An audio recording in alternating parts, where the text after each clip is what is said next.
What's up, brand builders? Stephen Horahan here on the Brand Master Podcast, and in this episode, you're going to learn how to elevate brand presence with my guest, Kyle Roof, co-founder of High Voltage SEO and a pioneer in the AI SEO landscape.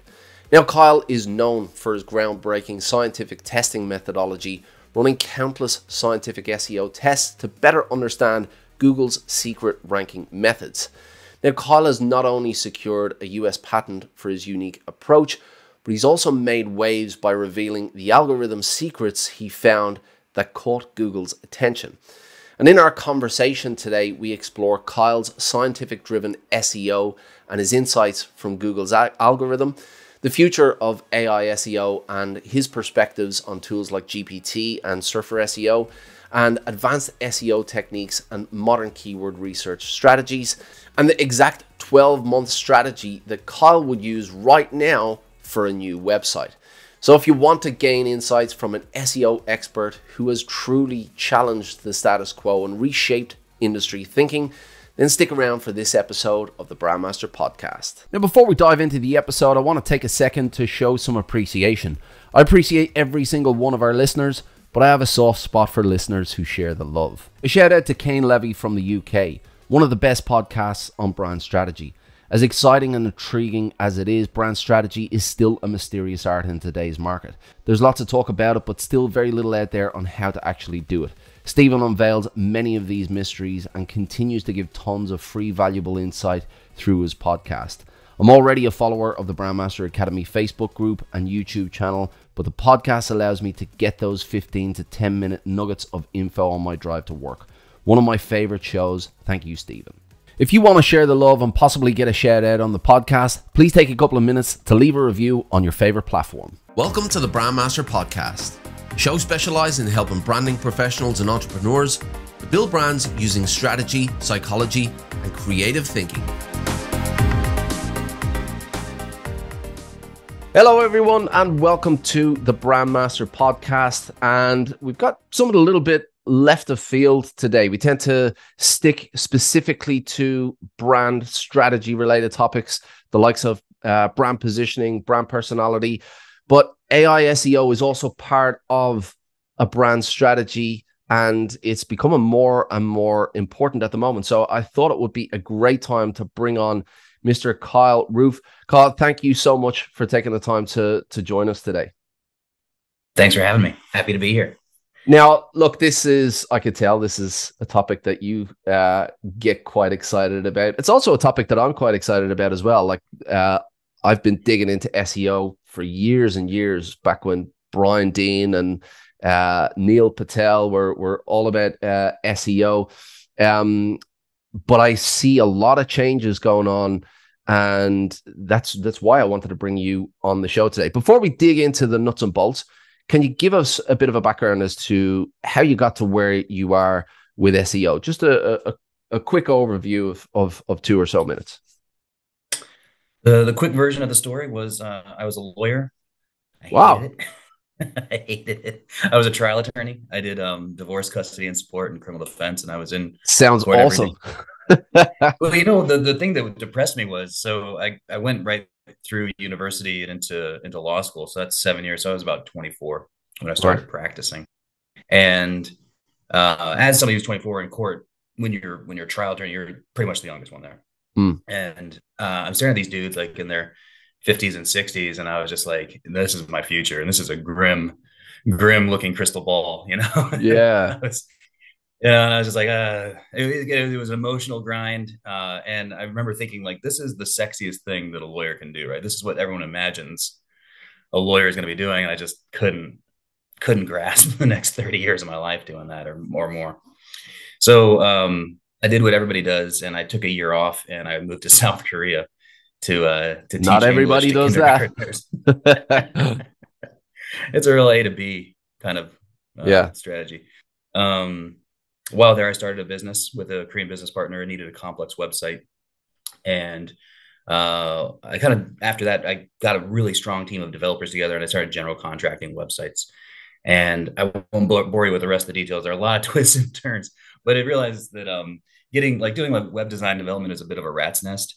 Like just like trying to crank out the site. But then we got into the marketing aspect of it, Hmm. of like, okay, we've actually built the site. Now we can help them market it. And from there, that's how I got into SEO, Hmm. search engine optimization, Yeah. and realized that was a much better path for me.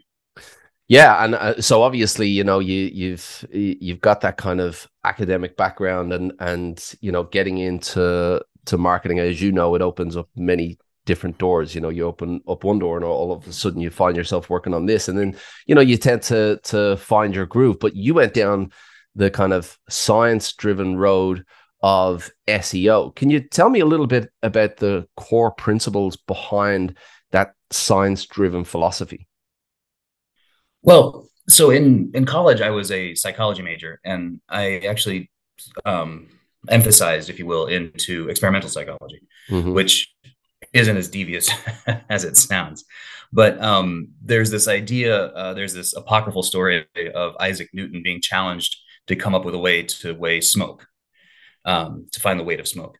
And the idea was, in the short version of the story, is that he took a cigar and he weighed it, and it was 10 ounces. He lights the cigar and lets it go down to ash, re-weighs the ash. It's 3 ounces. The weight of smoke is 7 ounces.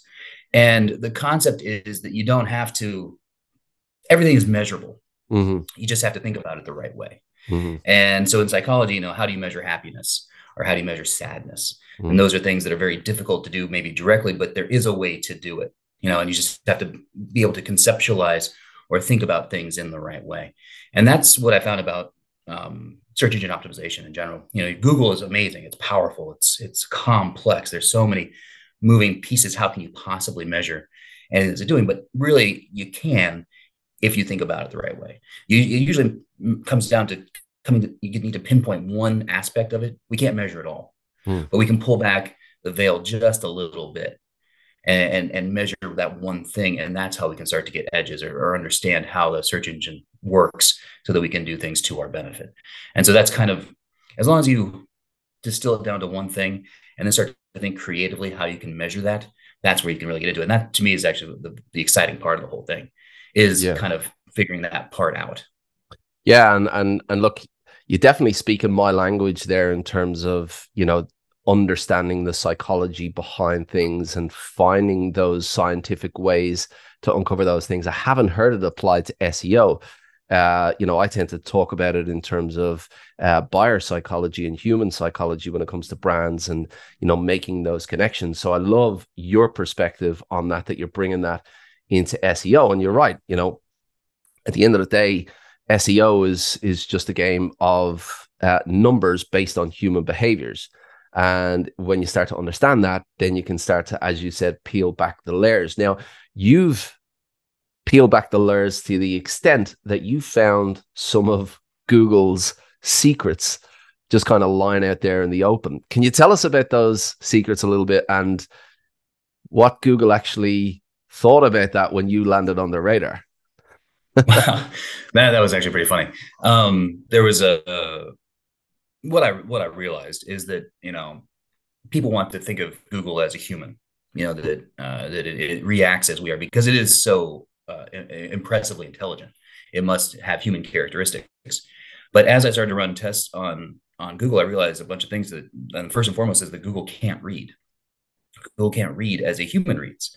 Google reads as an algorithm reads, which is a math-based situation. It's going to take all the words and put them together, and then it's going to start to dissect the words, but not as like strings of sentences necessarily, but as the words as they are, in order to gain meaning and understanding. So like things like spelling really don't matter to Google. Grammar doesn't matter. Using bad words doesn't matter, because it's not really looking at the words in the same way that a human would. Mm. And so there was a public competition to rank a keyword. Um, Rhinoplasty Plano was the term. So rhinoplasty is a nose job, and Plano is just outside of Dallas, Texas. And 27 professionals entered, and I have a very strong team behind me. I was like, hey, I think we could do this. And we ended up taking fifth officially. It was a very short competition. It was 30 days. You had to have a fresh domain, and after that, you could do whatever you wanted to do. And only 7 of the pros actually got a page to rank in the first place. And nobody was ranking very well, because it was only 30 days. But about 2 weeks later, our site went to page 1 after not doing anything. And then about 2 weeks after that, we went to number 1. And then we were #1 organic as well. At one point, then we wiped out the maps and we were the knowledge panel. So we were Rhinoplasty Plano. And the reason that people really lost their minds on that is because we did the whole site in lorem ipsum, which is the fake Latin Wow. text that you use when you are Yeah, building a website. all our audience will Very, know very familiar what with lorem lorem ipsum. ipsum. Yeah. So I did the whole site in lorem ipsum, all the pages, including like the supporting pages and the target page that we were going after the term. And what I did is I did the math. How many times we need the target term, how many times we need its variations, how many times we need its contextual terms, and then very crassly copied and pasted those terms into the lorem ipsum to demonstrate that it's not good content that gets you to rank, it's math. And if you give the algorithm the math that it wants, you can rank very well. Now, you do need good content to convert. There's no doubt. This website did not convert one person. No leads for Rhinoplasty Plano came from this site, but it ranked extremely well. Mm.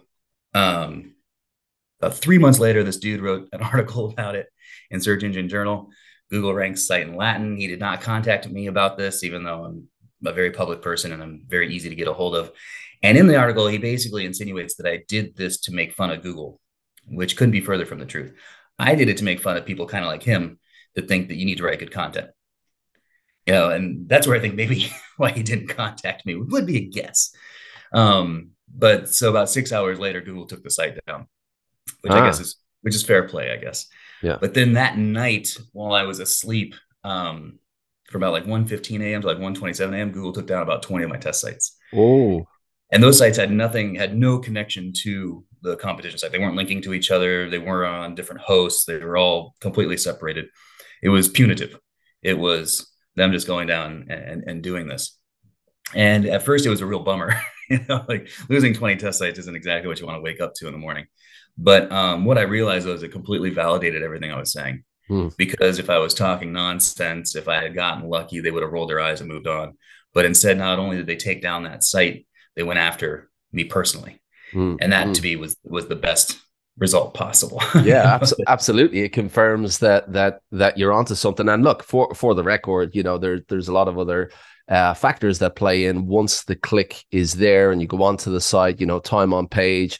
If you go onto a lorem ipsum site, it's you only got to get visitors hanging around for so long. But it kind of it proves the point that to get a website ranking at #1, you just had to understand what the algorithm was looking for. And as you said, that's math. It's not good content. With everything that's going on now, because we're entering the world of AI now, and all of that is it's about reading the underlying patterns of the language.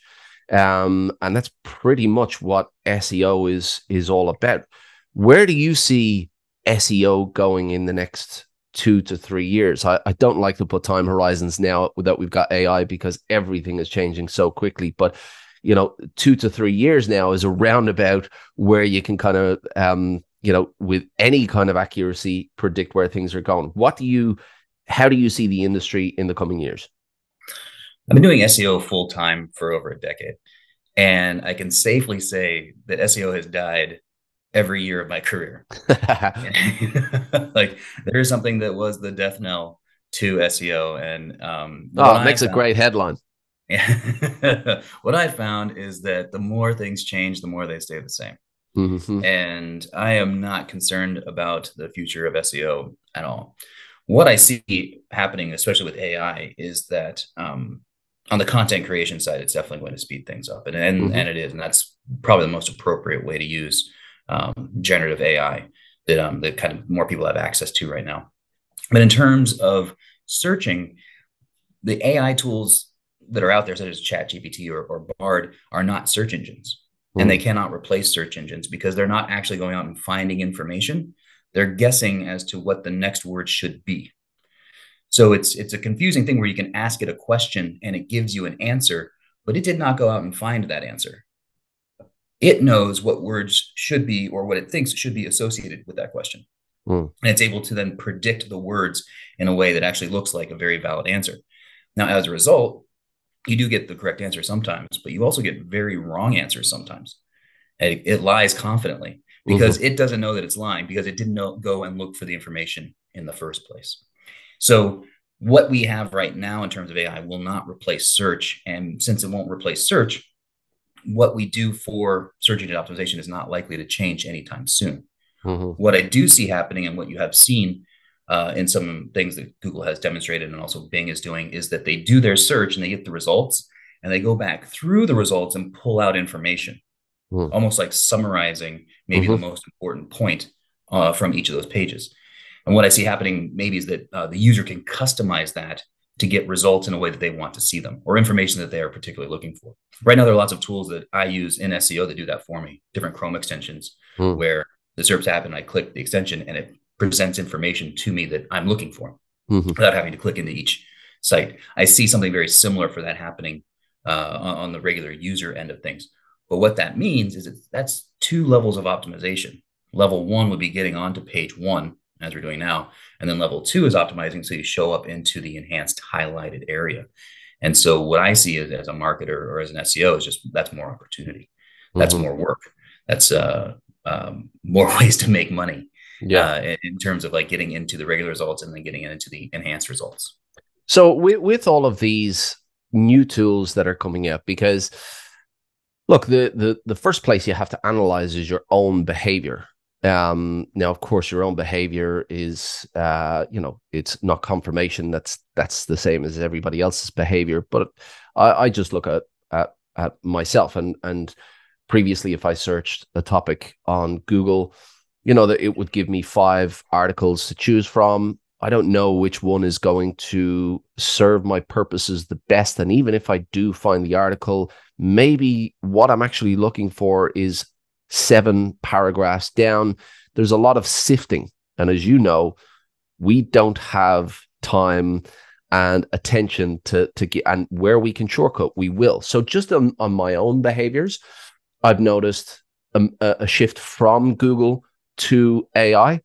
And with all the software, different software coming out now, and obviously Google with Bard, it suggests that the content marketing mechanism that previously existed, where experts or bloggers would create a piece based on their own opinion, and Google would serve that up. It seems that the lines are being crossed there, or we're transforming into something that won't be that model. Do you see a combination of models, or how do you see the SERP changing? That's you hit the nail on the head. It's going to do some sifting for you. I think you're going to be able to set some preferences, like this is kind of what I'm looking for, but I bet it will begin to learn what you do actually like, in the same way that Spotify or YouTube Music learns, like, I like this type of music, and it starts to make suggestions for you. I think it will have the ability to realize that this is the type of information that you're looking for when you're doing different types of searches, maybe. And you might have different personas in terms of this is, work Steven versus leisure Steven, and it might realize that as you search for things about vacations, it might start to like, hey, you like this kind of information. You want to see the price, or you want to see a specific amenity at the hotel. I think you'll be able to extract that information for you and present it off to the side without you having to go in. And I think that's the important thing, because when I think as a marketer, the whole point of creating content is to provide value, to earn that trust, but also to capture the lead, to give them something where they exchange their email for your valuable piece of content, and then they're in your world. And the extracting of the information kind of says to me that it negates the necessity to actually land on the site, and that's going to affect traffic. Is that what you see as a side effect of what's going on? Yeah, a very close analogy would be when Google released the featured snippets. The featured snippets are the part at the very top. Let's say you ask a question. Yeah. Who did the Mona Lisa? And it's going to pull out an answer and a picture of the Mona Lisa, and then it's going to give a description as to who painted it. If the answer is that, if that's all you need, there was traffic loss. Yeah. in those types of niches, but nobody's monetizing those niches anyway. Mm-hmm. That isn't an economic situation that anybody. I don't think anybody's making money off of like a Wikipedia type article where you explain history. Not too Yeah. many, Mm-hmm. very few. Yeah. So I think in those situations where it's a non-monetized situation, what time is it in Rome? There were sites probably dedicated to that, and they probably got hit pretty hard. Yeah. But that would be the only version. So I could see, like in that hotel example, if somebody's price isn't competitive, they're not going in. But we kind of have that already. Mm. That information is starting to show. I just think it's going to show in more detail. But if you give the compelling reason for people to come to your site in that information that's extracted, then they will. Mm-hmm. So the areas that are going to be affected, I think, are mostly non-monetized areas anyway, and the ones that might be monetized, we're already seeing these features, and so I think they've probably already adapted to how those features appear in the search. They're just going to see more of them. More information is going to be extracted and presented before somebody has to click in. So Mm-hmm. if you can get that right information out there, so Yeah. that it's easy for the AI to understand what this page is about, where this information is, your semantic structure is very good, and so that it can be pulled out. That's going to give you the best opportunity to show there, and also then give you the best opportunity for somebody to click in and then look at Mm-hmm. your product or look at your service. So in terms of and we all look to Google as the the god of search and content, because they are, and what they say holds a lot of weight. What's your opinion on AI generated content? So we've got GPT. Obviously, if you don't know what you're doing, then what it spits out is not particularly good. But we also have Surfer, which is SEO based, and it understands the algorithm, and it goes in search of those titles and those keywords. What are your opinions on AI generated content, and how can we leverage it while still kind of putting our own thought leadership into it to stay relevant? Couple thoughts. Thought number one is that in any tool right now, you cannot just ask for it to give you content and take that and put it on your site, because again, it's not writing anything new. These are complex spinners. This is very similar to the stuff that we had in 2012. All the different article spinners. It's just doing a little bit better, but it's not writing any new content. It's not adding anything to the conversation. And the reason that you're going to get in trouble is because that's essentially duplicate content.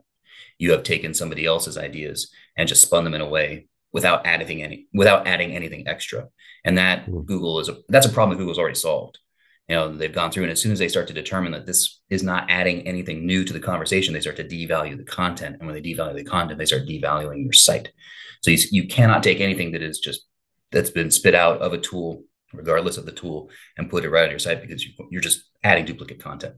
So whatever you get, you must filter, or you must edit for facts, uniqueness, brand, tone, and voice. Like those things must be put in, because otherwise, once Google identifies that that's all that you're doing, you're really going to damage your site. So people, you might see, everyone sees the graph, right? In Facebook or LinkedIn, like, this is all AI content. They don't show you the graph 3 months later, when it's on the direct decline. So you can get a very quick win, I think, out of it, but in the end, you will end up shooting yourself in the foot, because it takes Google a little while to figure out this duplicate, but once it does, then you're in trouble. So yeah, keep going. Oh, please. So how does that differ? Okay, so let's take a content marketer, for example, and a thought leader in the space. They have their own perspective, let's say, on a particular topic. And they go into the market, and they do their research, and they take other people's perspectives, and then they create their own piece of content. Now, what is it about that process versus the process of saying to AI, well, here's some references to this, here's some references to that, but my perspective on it is this, and here's my tone of voice, give me an article. Because there's a lot of human let's say replacement in AI at the moment, especially when it comes to SEO. But what is the difference there between a content marketer doing that versus just instructing AI in the right way to do what they would have done? Because it doesn't do that. Okay. That's really the biggest problem, because it cannot be inspired. We use terms like let's inspire the AI, but it's not inspired. It has to follow the code that it knows. And because of that, patterns emerge on how it's actually producing the content. So you can give it those prompts, and it can give you something that is pretty realistic. But at the end of the day, other computers can read that and say like, oh, no, this didn't come from a human being. Okay. Just in the way that they can then see how the programs work. They know how those programs work, and they can then see how then it's going to output in a particular way. That's the biggest thing. It cannot be inspired. It cannot be creative. It looks like that because it's showing you words that maybe you haven't seen before, but that doesn't mean those words haven't existed. And really all it's doing is kind of taking the words and spinning them. So does that suggest then that the popularity of Surfer SEO and all of the SEO pros using it, and all of their clients and all of the entrepreneurs creating content through these platforms, are they not seeing something that you see in the near future in terms of how they're going to be hit? If they are editing, then they're going to be okay. That's the biggest. And so talk to me about editing. Is that what you mentioned before? So the brand's tone of voice, right. the unique perspective, or putting the style of writing on it. What else constitutes? The other thing you see too is that it can't get specific about anything. Okay. When you read the content, it has no specifics. It's all vast generalizations, and you can tell that this person has no concept of what this topic really is, or like what an expert would know, or even somebody that's knowledgeable would know, because it doesn't have that experience. It doesn't have that information at its fingertips. Like if you say like, hey, I want to do a write-up on these 5 apps for losing weight. You're going to see, it's going to give you that information, and it's going to say like, this app is really helpful for people that want to lose weight. And this app is really good for people that are interested in, living a healthier life. It's like, well, obviously, like, those are like so general, but that, because it knows that those words are associated with those things. This is good for people that want to lose weight quickly. Okay, fine. As compared to, but it can't really make those comparisons, and the information is wildly general. So you can start there. That's a great place to start. But then you have to go in and add in those specifics, the uniqueness. You're going to have to talk about, positively or negatively about the brand, which is going to be, it's hard for them to do right now, or actually impossible. You can't really ask that to be negative about something and get good results that way. So those kind of things. And so but if you were just to take that generalized stuff, it might rank, because you can add in the terms, you can give it the math to rank, but it's, Google can catch up on that. There have been 2 massive updates in the last little bit under what they call helpful content. And what I think those updates is looking for this kind of content. It's looking for just pure AI content that adds no value to the web, because it doesn't add anything unique to the conversation. Now, that said, do keep in mind that 30% of the web is copy, is duplicate. And that number is actually pretty old. That's from several years ago that they kind of ran some calculations. And that's just the nature of putting out content like that. So the bar for uniqueness is going to be very low. You don't have to be all that unique, but maybe 20% is probably all you need, and you could get away with the rest of it. But some portion of it does have to be unique, part of your brand, part of your tone, part of your voice. So if you were to, and you'll probably do this all the time with your own clients, if you were to recommend to, let's say, a content manager who is using those tools, what would be your key principles to say, yeah, look, you can use these tools, they're good, but you have to do this. Like if you're gonna do that, then do this. Well, what would that be? The first point, and if you're talking from an SEO perspective, it will help you do SEO faster. But if you're bad at SEO, it's going to help you do bad SEO faster. It's not dragging you to good SEO.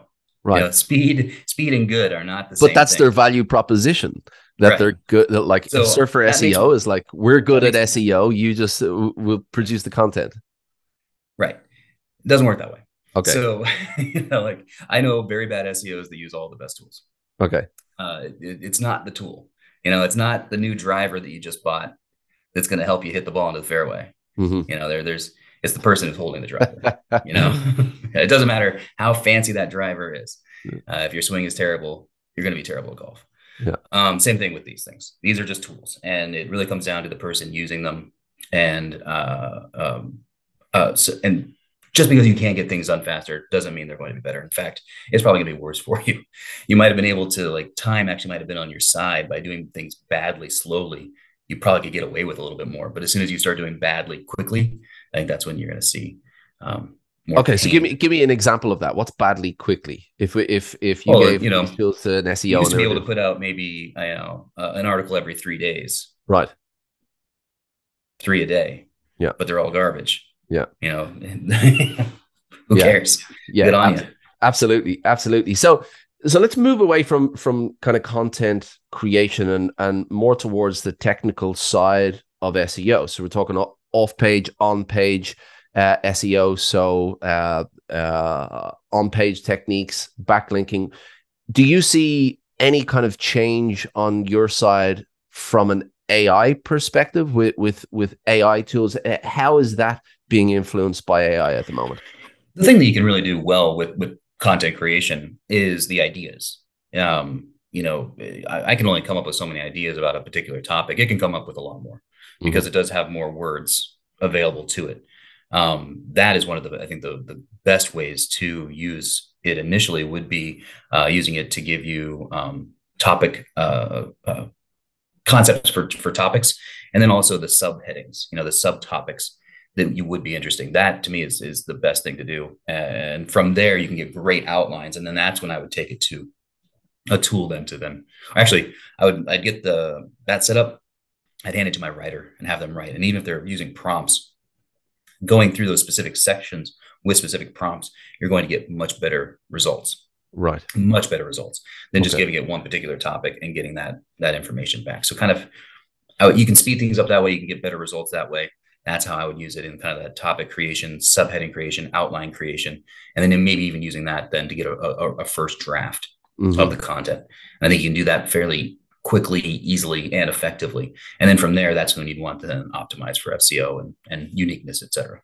Yeah. Okay. And what about backlinking and anything like that? Do you see any influence of AI at the moment, or do you see anything on the horizon when it comes to backlinking? Right now, not too much. I don't know, because it's a human to human exercise, really, isn't it? Yeah, and it's a scraping issue more than anything. Being able to scrape through, and these tools don't scrape. You have to give them the information. And so when you're thinking about the value of a backlink is like a vote. If people aren't terribly familiar with the idea, this website says that this is a good website. It's giving them a vote, and not all votes are equal. If you got a vote from ESPN, the worldwide leader in sports, versus a link from joelovesports.com, the ESPN vote is going to be better. joelovesports.com is awesome, by the way. You know what I mean? So like, not all the votes are equal. And right now, how all of that is processed is through a lot of scraping, and these tools don't scrape. So I guess they could maybe evaluate the content for you on either site. Do you like this content better, that content? But that's really not going to affect the value of the link too much.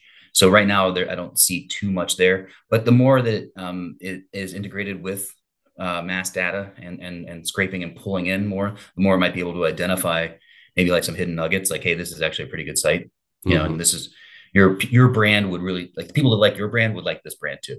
Yeah. So and you're not competing. You could probably get parameters that way. So it's like, this is a complementary brand or topic or product. You are very, your people like that, and you can probably make those associations. I think that would be very valuable. Yeah. And I can see that. I could see that happening in the future. So going back to the creative side of AI, because really, that's the kind of first thing that everybody's seeing. What's your approach to keyword research and content creation, considering, semantic search now? Obviously, like the possibilities and the ideation side of AI is great. It doesn't have access to search volume or any of those kinds of metrics. So what's your approach to content creation and ideation, and how has that changed with AI? You make a good point, and a lot of people don't know this. It does not have access to search volume data. A friend of mine actually showed this the other day, where he asked it for the search volume of a list of keywords, and it gave numbers, by the way. Yeah, it just makes it up. And Yeah, 100%. I love the confidence that it has as Oh well. yeah. It can Oh tell yeah. you It's anything. like, oh, you want, I have that for you. And then you can ask this, are these actual search volumes, search volume data? And it's like, absolutely. And like, where did you get this from? Like, oh, I got it from these sources. And it names sources that are valid sources, but it does Wow. not have an account. It's not logging in, to It's I'll tell you what, the personality behind this. Have you noticed that as well, just as a side thing, that uh that AI has moods. So you can feed GPT, for example, a prompt, and it can produce great output. And then you come back like an hour later or a day later and feed it the exact same prompt, and the output is just it's like it's yeah. having a bad day. Have you noticed that? No, and actually it happens at certain times of the day too. Right. Like it'll change, like morning, it'll do better than afternoon as well. Ah, why is that? Something, and I think overusage would be a guess. Right. You Okay. know, but Interesting. Makes this is sense. this is a little off what you're talking about. But in the last 6 months, we can see a real decline in the quality of the output. Okay. And there's some different thoughts on that. My personal thought on it is that we're kind of it's like a death spiral around itself. That essentially it has this information, and then it's you ask it to write an article. It gives you that article, but then it uses that article to produce the next one that somebody else asked it to produce, and it ends up with like a facsimile of a facsimile of a Hmm. facsimile, and it's almost like this like downward spiral death knell on itself as it uses its own writing to then try Yeah. to create the next thing, Hmm. and as a result you end up with just absolute garbage. Yeah. Yeah. So I can see that, That's happening. There's that's no it's one of the few things that you can't give more of it to and it does better. right. Okay. Like more So is not better in this situation. so with that previous question in mind, and because what I'm getting from all this is pretty much you know confirmation of my belief about AI as well, is that it needs the guide. It's a tool, but it can't cut the hedge by itself. It's got a motor, but it can't steer you in the right direction. There needs to be someone at the helm guiding this thing to get the best results, and I think that's going to be the case for quite a time to come. Going back to the previous question with keyword research and ideation and things like that. No, it doesn't have access to search volume, but how can you integrate AI into your processes to come up with great content ideas that are backed by data? How do you do that currently? So you can use it. You can ask for lists of keywords, and you can ask for what we might call a variation on a keyword version of it. Mm-hmm. So the most concrete example is lawyer and attorney. That's the same word. Mm-hmm. Asking for it to iterate out variations and then kind of extend it out a little bit too, like to extremely related concepts. When you optimize for a keyword, you go through and do your math for that keyword. You can win its secondary terms. Those are terms that are associated with it, and you can win them just by optimizing that primary term. You don't have to necessarily optimize for all of the secondary terms. If you look into like Search Console, which is data that Google gives you about your website and your pages and what you're ranking for, you'll find that your healthiest pages are ranking for hundreds or thousands of keywords, many of which don't exist on that page. But they're ranking because you properly optimize for that primary keyword and you win all the secondaries. Now, using AI, you can get a list of a, say, primary keyword and its secondary keywords according to its semantic understanding. And that's not a bad list. And then the most important ones, if you want to take this a step farther, would be into those little like sections, the subsections. That's where you'd want to put them and write Mm-hmm. about them, the most important ones to you. That said, it's not Google. It's doing it according to its own semantic understanding. And while it's pretty good and probably not too far away, it is not exact. And Mm-hmm. you can see that in like the related searches. Search for your primary term, that thing that you want to win, your most Mm-hmm. important term that you're going to write a page about. Scroll to the bottom and then look at the related searches from Google. Those are secondary terms that you can win. Mm-hmm. Compare that with a list that you're getting out of ChatGPT, and you'll see that there might be some similarities, but there are going to be some differences. Mm-hmm. And there are also times when Google just misses the mark completely. It thinks this topic is about that, and it's not. Mm-hmm. You can't teach Google anything. If you were to put in those other terms, that's not really, that page will underperform because it isn't really what Google is thinking. So even though you might be correct as the human, and even ChatGPT might be correct in the AI, Google might have missed the point. Mm. And that's just how that is. Yeah. And it's it take a long time for them to get there. So you can get those variations, those secondary terms from, and that's a good list, but you do want to verify what actually Google thinks are secondary keywords, because there's a chance that they aren't at all, and you're really going to kind of head in the wrong direction with that page. Yeah, yeah, and look, I hope we didn't lose too many of you here, because we are getting into the weeds of SEO, but it is quite important. So let's bring it back up, and I'm not going to keep you too long. I've got a couple more questions before I let you go about your day. But if you were coming to the market now and you had a brand new website, knowing what you know, knowing the tools that you have at your disposal, but also knowing the pitfalls of those tools and knowing the expertise that you have now, if you had a brand new site, what would be your 12-month strategy, and let's say the top 3 techniques within that strategy to get that website to a healthy place within 12 months? So a guiding principle, and always keep this in mind, is that the secret is hiding in plain sight. Google shows you what it likes, and it's not playing hide the ball. All right. There's not some rando in there that's like, oh, I actually don't like this site. It shows you the sites that it likes. So what, in any situation, so this is any niche, any topic, any website, doesn't matter. This all works the same. Go in and find 2 or 3 sites that Google really likes. And there's sites that you can build. Sometimes there's a site, like say it's a national brand with millions of pages. You're not going to get there. That's probably not the one to emulate, though you could emulate maybe one category or one section of it. But then there might be some local sites if you're a smaller player. Look at those, or the type of site that you can build. Find 2 or 3 that are ranking well consistently across the terms that you know are the most important to you. Those are the ones you want to emulate. You want to look at the pages that they share. You want to look at their folder structure, how they've built out this site. And then that's what you want to mimic, because then they've given you the blueprint for what Google likes. And that's what you need to build. And then you can always do their pages just a little bit better. Because in SEO, you don't have to be perfect. You just have to be a little bit better than your competitors. It's running from the bear.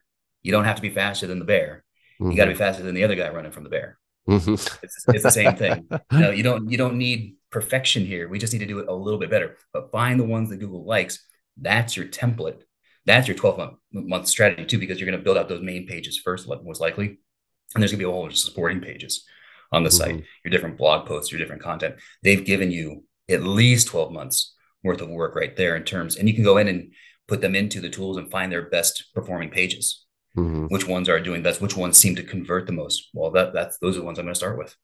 That's the best ROI right there, rather than throwing darts and hoping that you land on something. And to be honest, because brand strategy is what I talk about, strategy is what I talk about, and the things that I love most are the strategies that are the most simplistic. The more complex a strategy, and the more someone tries to tell you that what you need to do is super complex, the more you're kind of like, oh, it leaves you confused. When the strategy is simple, and, as you said, you follow, as Tony Robbins says, you follow the clues of success.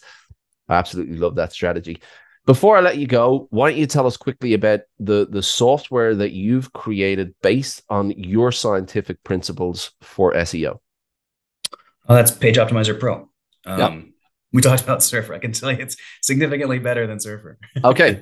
Oh, the whole time we've been talking about Surfer, it's like directly competing. Sorry about that. Go really ahead. No problem. People talk about, they ask me all the time, like, hey, I kind of use Surfer. The best tool is the one you actually use. The one that you and your team will actually use, because even a mediocre tool that you really grind on and work really well with is better than the best tool that you never touch. So definitely use the tool that you like. But what we've done, which is a differentiator from a lot of the tools on the market, is that we don't give averages.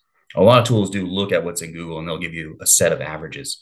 What we do is we actually do edge analysis, where we look at, there are times when you want to do a term more than your competitors. There's a time when you want to do it less, and there's a time when you want to do about the same. And that's what we provide.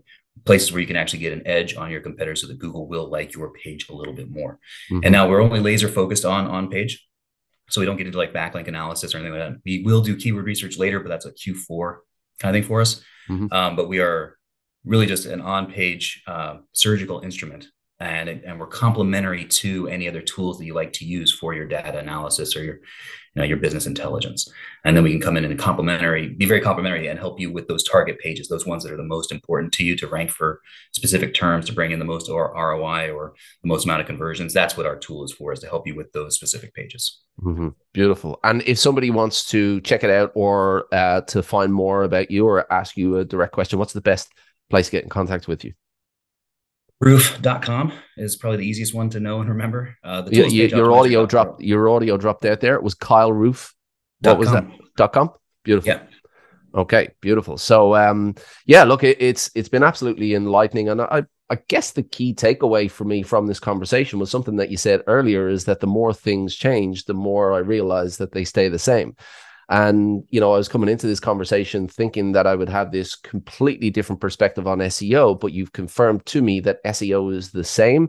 The tools are just changing. And I think that's a super important takeaway. It's been super interesting from my perspective, and I'm pretty sure a lot of our audience will feel the same way. Thank you so much for taking the time to join us today. If anything really, really important comes up that you need to share to the world, feel free to reach out to me, and I'll be happy to have this chat again. Awesome. Thanks so much for having me. I appreciate it. Thanks, Kyle. Appreciate it. We really hope you enjoyed today's episode. Thanks so much for listening. If you want to learn more brand strategy techniques to level up your skills, make sure you check out brandmasteracademy.com. There's plenty of free resources and premium content for you to download and get you going. If you'd like to join our Facebook group full of like-minded brand strategists, all learning from each other, then find us by searching for the Brand Strategy Community, where you can find exclusive content for members as well. If you enjoyed this content, please be sure to give us an honest review on iTunes, Stitcher, or wherever you listened, and make sure you tune in for the next episode of the Brandmaster Podcast.